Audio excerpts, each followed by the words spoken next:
Greetings, my name is Easten Law, and I serve as the Associate Director at the Overseas Ministry Studies Center. Thank you for joining us for this episode of the OMSC Roundtable. I have the honor and privilege of having a conversation with Dr. Stephanie Wong, who is an assistant professor at Villanova University in the Department of Theology and Religion. And it's especially a treat for me to be able to talk with you today because, you know, we share a bit of a common story at Georgetown, and I'm so much looking forward to seeing how sort of a common training we've had has led you in your own development as a scholar, as a teacher, as a faithful sort of Christian, how all of these things have come together, and providing our those viewing an opportunity to see a little bit behind the scholarship and a little bit behind all of these experiences that we have. Yeah. Thank you. It's such an honor to be here. Yeah, we're really glad to be able to connect. Well, and so the first question I have is just, do you mind sharing a little bit about your academic training? Where did you do your PhD, and what led you to want to study within the field that you are studying? Sure. So I did my PhD at Georgetown University in Washington, D.C., and that was a choice that really drew together a couple of interests. As an undergrad at Washington University in St. Louis, I had been a religious studies and English major. And so I knew I was a humanities person, and really benefited from a kind of lively and sometimes feisty conversation between the religious studies type classes, philosophy of religion classes, and I was highly involved with the Catholic Student Center as an undergrad, where I continued to ask questions from a place of faith. Then I went to Yale Divinity School, where I found my focus on Chinese Christianity, studying under Chloe Starr, and did an MDiv there. So again, a kind of integration of the scholarly, historical, analytic, as well as always keeping an eye on kind of pastoral concerns. And that then led me to Georgetown, where I was able to synthesize my interest in the study of religion with this focus on East Asia in particular. So Georgetown's program was founded by Dr. Peter Fan really to tackle the question of religious pluralism. How do we grapple with the fact of religious diversity around the world, and then think about it philosophically and theologically, while always keeping an eye on the actual concrete contextual factors that mattered in the formation of religious communities and their theologies. And so for me, that meant studying both Chinese religions and Catholic theology. We, at the time, would kind of choose two tracks, basically, and with a focus on mainland Chinese Catholicism.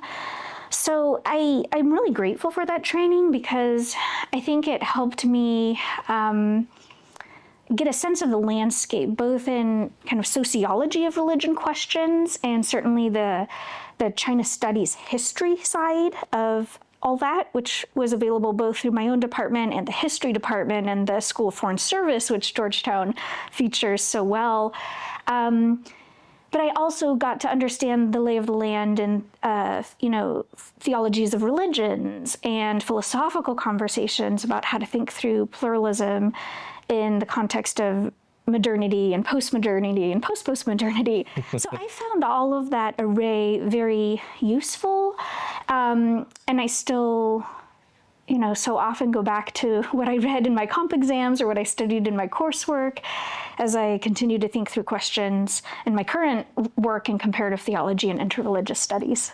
Fantastic. Yeah, I too have similar fond memories about these sort of foundation building courses at Georgetown, and you think about, at the time, you don't know how it's all going to come together, right? Sometimes you're thinking like, oh, I'm studying this course and it's not related to my dissertation, so you think, and then as you go through it, slowly these pieces come together, and even more so, I think, as we've,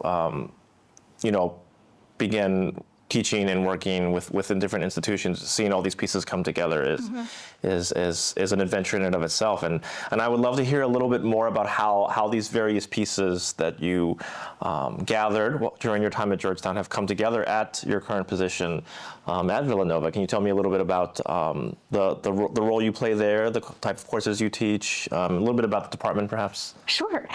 Yeah, so I am assistant professor at Villanova University in our Department of Theology and Religious Studies.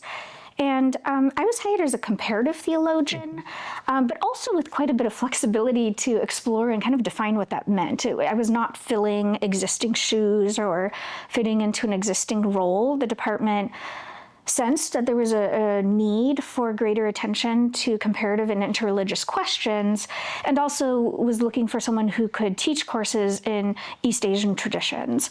But they've left me a lot of latitude to sort of position myself and frame it all as I see, which has been neat. It's a really cool opportunity to think through the intersections between, say, world Christianity and area studies, my work at thinking historically about the development of Christianity in China, as well as the interreligious components and the extent to which we think about those philosophically and or sociologically as interreligious relations. Right. So I feel really grateful to be at Villanova in the position I'm in, because I can kind of do all of that and nobody's going to tell me to, stay in one lane or another. The department is a very big department. We have 30 full-time faculty. Wow. And at the doctoral level, it's divided into 4 areas. So the systematic and constructive caucus, a spirituality area, a biblical and historical theology area, and ethics. So it's been interesting for me because I, in many ways, talk with everybody. Yeah. Comparative theology and interreligious studies didn't necessarily only fit into one of those. So I am mostly located in the systematic theology caucus, seeing comparative theology as a particular subdiscipline within systematics. But I work a lot with our colleagues who are working in ethics and in spirituality, because I think that's where often the interreligious piece most often comes up. Yes, Not in a kind of narrow sense of Catholic systematics, but working really across all these conversations wherever the interreligious interests may arise in ethical considerations or in discussions of spiritual practice and lived religion. Yeah. That makes a lot of sense, and it's great to see your very interests fit into so many different corners and slots within the department and the PhD program. So they're really taking advantage of all of your gifts, and that's really a joy to hear.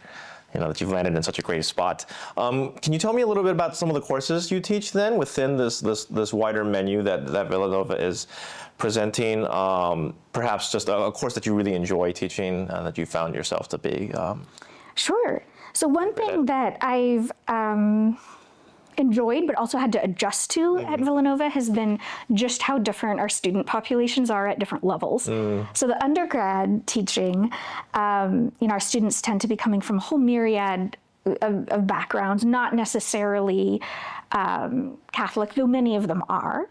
Our master's students are often Catholic or ecumenical of some kind, of Christian, interested in ministry. And then the PhD students really vary, and they then are in one of those 4 areas I mentioned before, and their theoretical interests and kind of critical theory stakes in their scholarship can really vary. So at the undergrad level, I think I've enjoyed bringing my world Christianity kind of familiarity with the diversity of Christianities around the world to thematic courses. In undergrad teaching, I do find that having a really provocative theme or question is what I need to hook them. So for instance, this past fall, I taught a course called God and In/Security. So kind of working through theologies of safety, security, and insecurity and vulnerability, really trying to tease apart the question of like, how do we think about responsibilities we may have to our communities, our families, our churches, but not in a way that's idolatrously obsessed with security and, I don't know, financial security or economic or military security for that matter. But I look at those thematic questions in a course like that, always bringing in case studies from around the world and peppered throughout history. At the master's level, I think one of my favorite courses I've taught so far has been a course on Buddhist-Christian dialogue, because we have students who are hoping to go into nonprofit work of various kinds. We have a chaplaincy track. So there I see my role as, on the one hand, interreligious literacy, helping these largely Christian students understand something about, say, Buddhist communities and what they believe and how they operate, but also then understanding the landscape of the dialogue institutes and networks that exist in the world. And at the doctoral level, I've taught more theoretical courses on sort of method and comparative theology or in interreligious studies. Yeah, so again, sort of every level you're able to apply some of your expertise, and I'm sure your students benefit greatly from that. So thank you for sharing a little bit about the kind of work that you're teaching. But of course, we know a life of scholarship is not simply teaching. As much as we can love that work, there's also sort of the research and the writing side. And so I am curious to hear a little bit more about your current some of your current research projects, perhaps a publication that you're working on, and where things stand with those. Thanks. Yeah, so as I mentioned earlier, most of my research has focused on Chinese Catholicism, both the history of Chinese Catholic communities and how they've developed, as well as their theological concerns. So I think one thing I'm looking forward to is the publication of my book, Making Catholicism Chinese, which is going to come out with Oxford University Press later this year.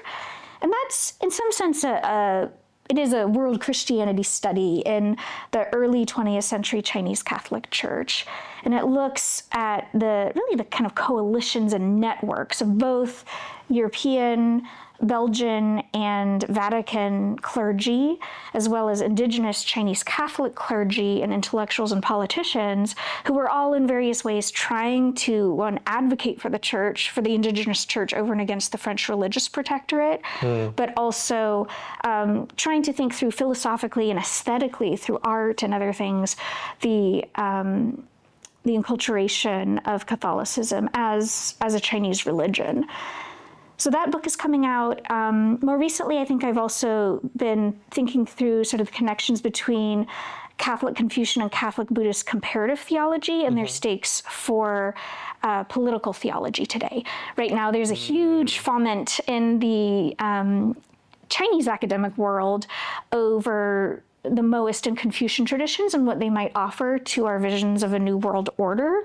And I think there's a lot of rich relevance for Christian comparative theologians to tap into there. Yeah, really exciting. I haven't thought about Moism for some time, but now that you mention it in the context of current sort of political relations, I'm like, oh yeah, I can see perhaps how those are relevant.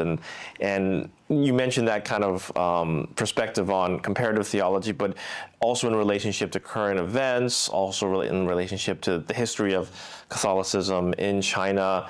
That's a lot of different perspectives to bring together. And one of the things that we've liked to ask during our OMSC Roundtable sessions, especially to give insight for perhaps emerging scholars, is how do you get a handle on method when approaching all of these different topics of interest, right? And you do teach a little bit of method, I know, at the PhD level. So how have you, method's always an evolving thing, but where have you settled to be most comfortable in relating history to philosophy, to theology, to politics, and bringing those things together methodologically? Great question. I mean, I guess I'll say two things. One, I think it's okay to have different kinds of projects. Like some of my writing has been pretty clearly, a historical case study in world Christianity, right? Other things I've written have been much more comparative philosophy, where I'm really working through the kind of textual and conceptual landscape of two traditions. Other works have been more in the interreligious studies realm of looking at how actual lived communities negotiate and cross-fertilize each other. So I think being clear about which kind of conversation you're trying to have can be useful. Like use the distinctive concerns of these subdisciplines to pull out different facets. Yeah. That said, I do think maybe an overarching commonality across all these different subfields I dabble in would be the concern that we let the theological questions of our work arise from the community themselves.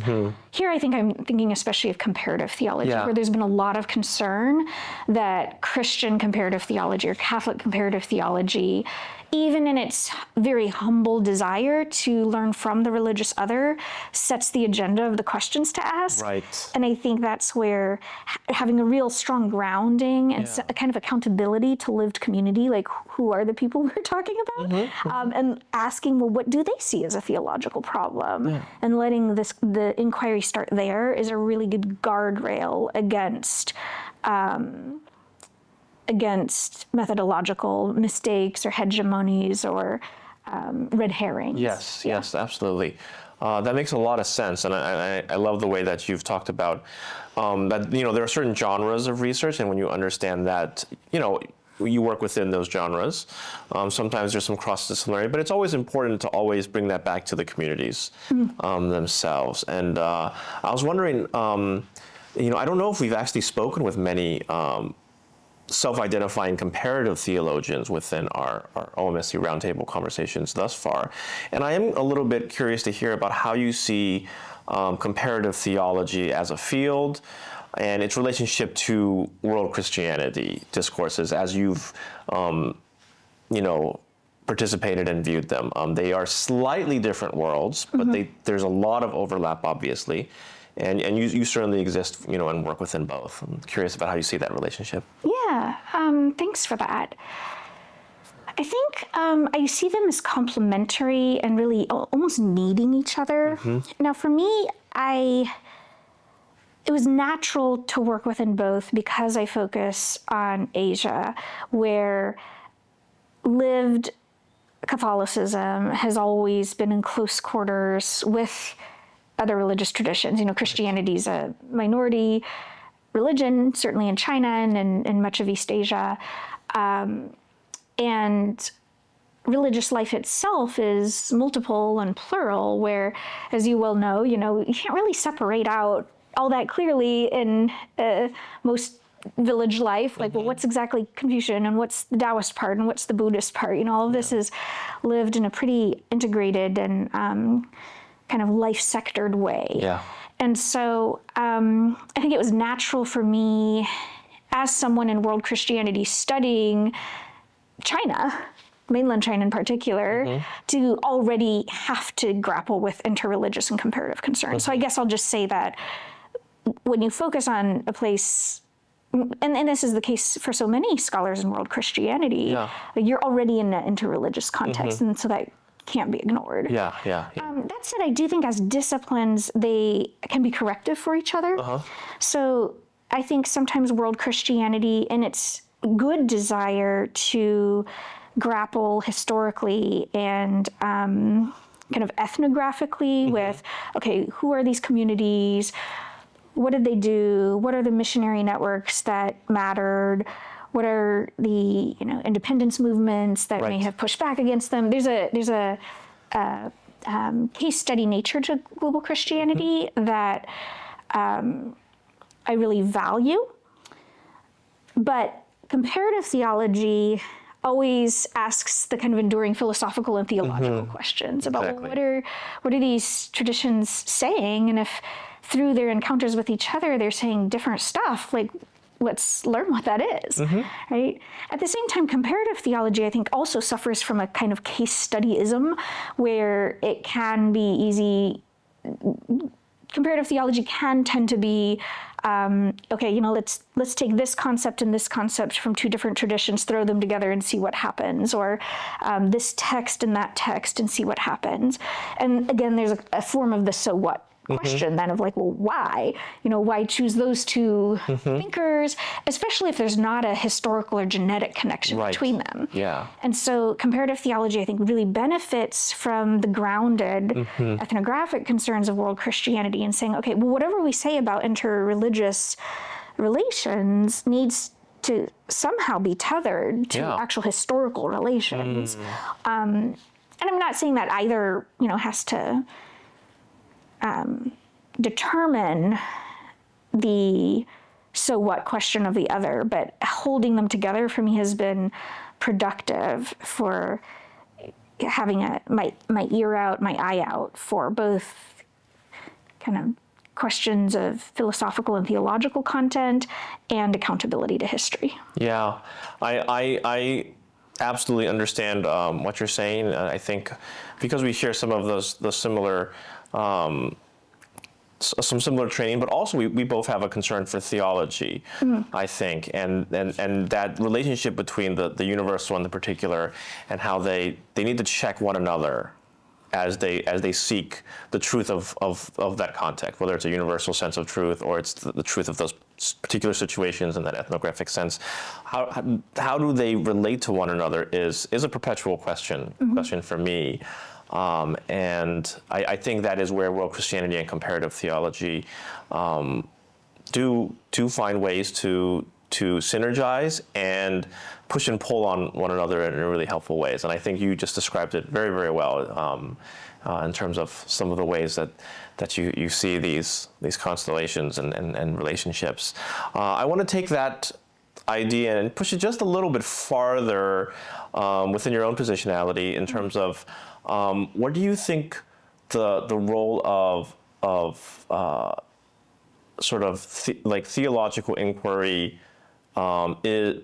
What is the role of theological inquiry for the Roman Catholic Church in sort of in a world Christianity perspective? You know, as somebody that is very, you know, a devout Roman Catholic, connected to history, connected to theological work, how is world Christianity and theological discourses, how is that playing out in the Catholic context, you know, based on what you've seen? Oh, sure. Yes. I mean, since Vatican II, Catholic theologians have been moving towards greater and greater affirmation of local churches and wanting to take seriously the cultural particulars in which the faith is lived. And of course, in my work, I largely am affirming of that.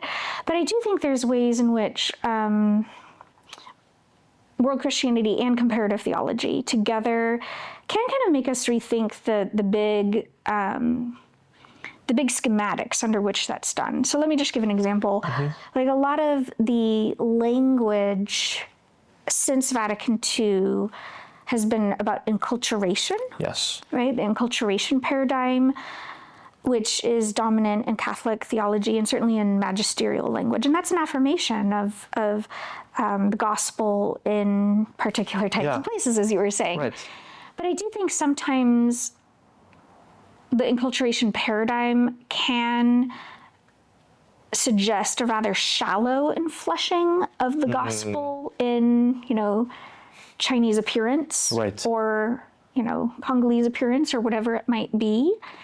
And that incarnational logic behind the enculturation paradigm, while in many ways a very beautiful one, I'm not sure it captures always the kind of networking dynamics, the kind of operational dynamics that ultimately shaped the church on the ground. And so I think I've started to question, I'd love to write something about this in the next few years, the relationship between kind of enculturation as a paradigm and the role of local ecclesiologies. Yes. What is the theology of the local church? And just going back to my book, like one thing that I began to wonder about in studying the early indigenization movements of the early 20th century Catholic Church is they were so concerned about making the church Chinese, and they did, right? Like that meant getting, trying to promote Chinese bishops, because that certainly wasn't going to work to have French and Italian bishops and no Chinese bishops. That was a big issue. And they were certainly concerned with a kind of aesthetic enculturation. How do we paint things in a Chinese Catholic style? How do we do Sino-Christian architecture, right? There's this aesthetic enculturation.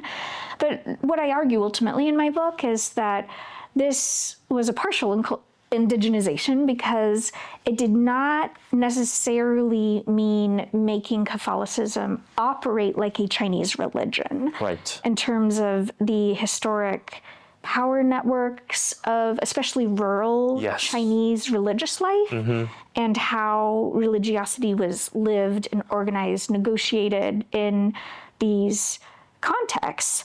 And so I think that's where thinking about local ecclesiologies as a matter of sort of realizing the local Catholic Church. Here I'm kind of echoing ecclesiologist Kamanchak.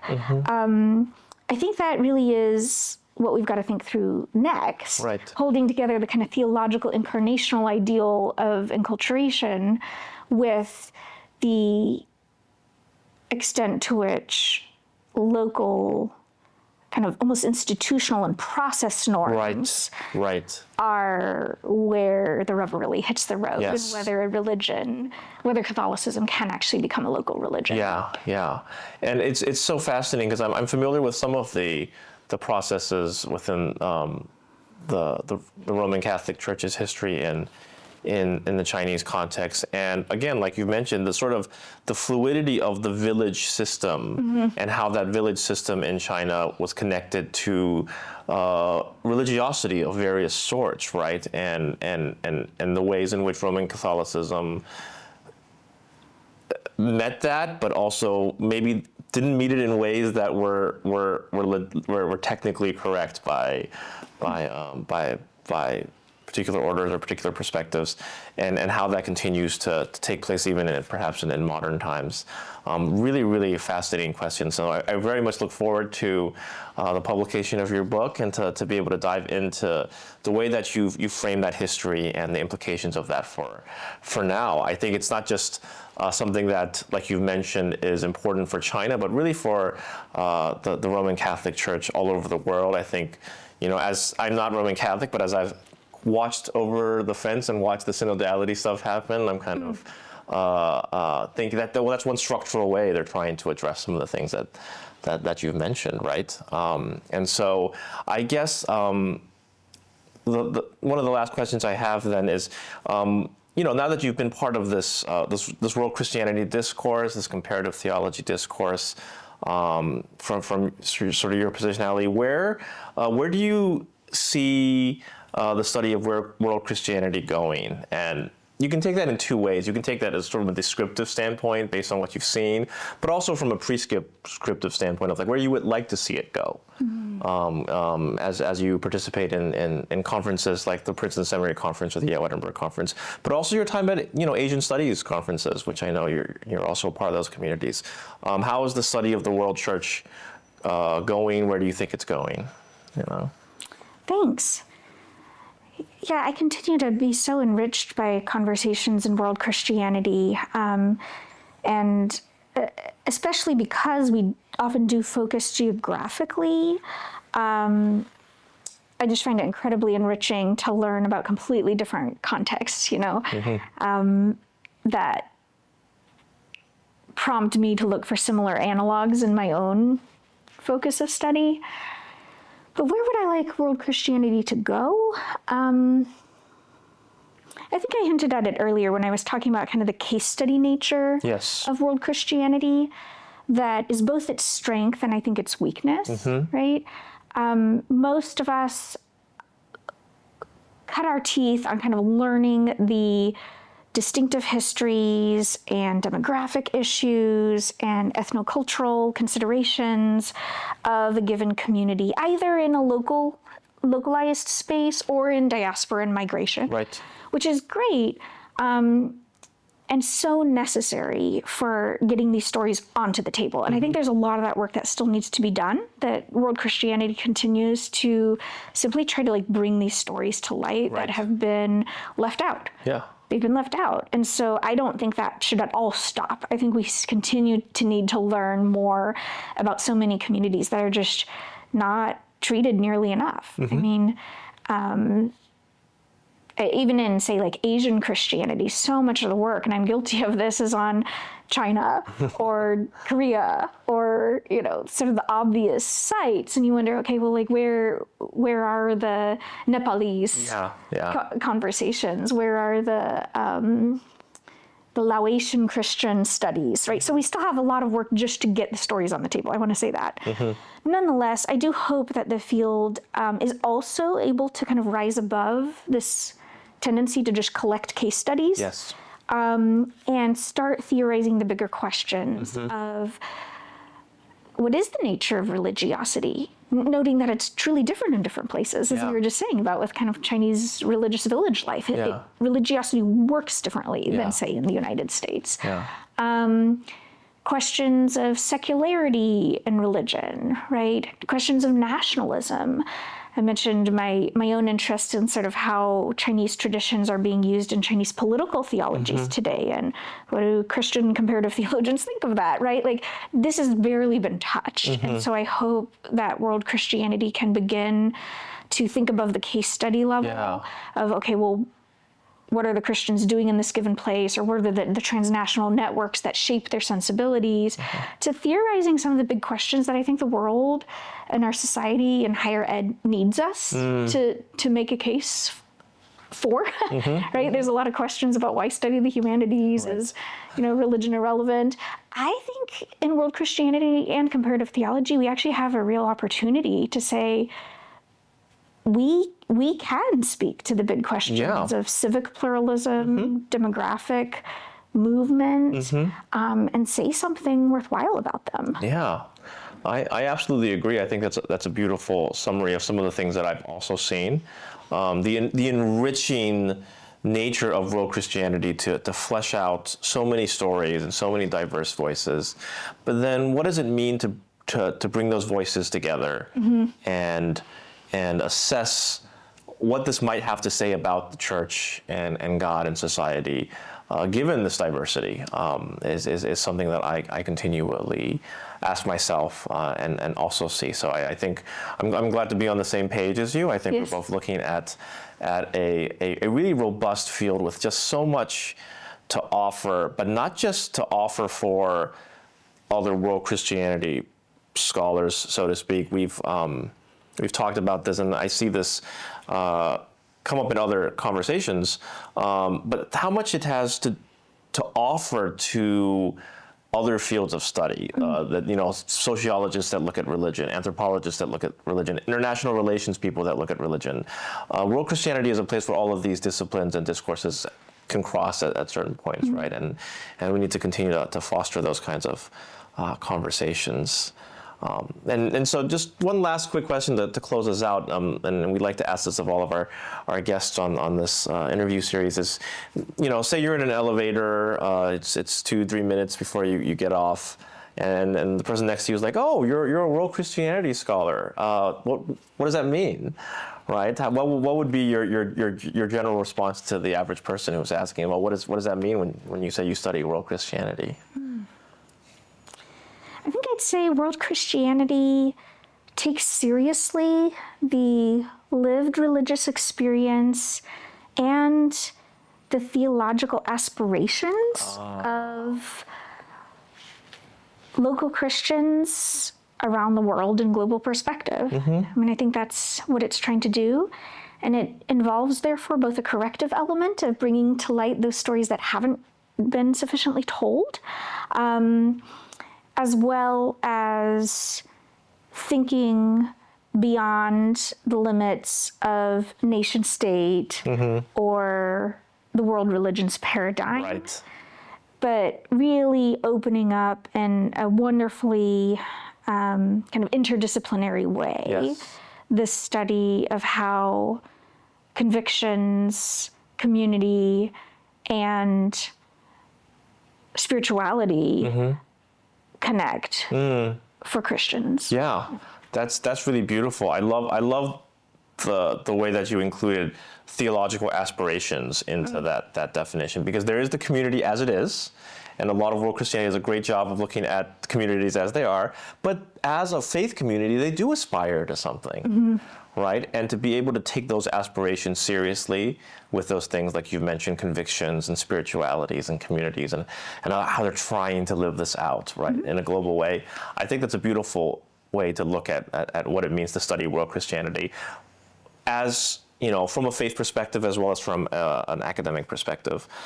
So thank you for offering that definition. I think there's a lot to sit with on that. And thank you so much for sitting down with me amidst all the responsibilities that you have. It's really been a joy to be able to catch up, to hear a little bit about your journey. And I wish you every blessing as you continue to grow in your scholarship and in your learning and in your teaching. So thanks for this time. Thank you so much. It's been a treat to talk with you. Yeah, it's a pleasure.